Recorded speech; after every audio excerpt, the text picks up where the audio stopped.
Caterpillar built after the merger with Best and Holt when they formed the new Caterpillar company in 1925.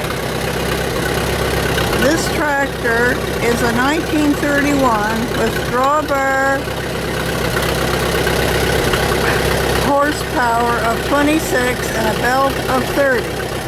This tractor was overhauled from stem to stern, new tracks, new sprockets, new rollers, new steering clutches, brakes, drums, final drives, repaired, all new bearings in the engine done, bevel bearings adjusted, valves ground, and new piston rings.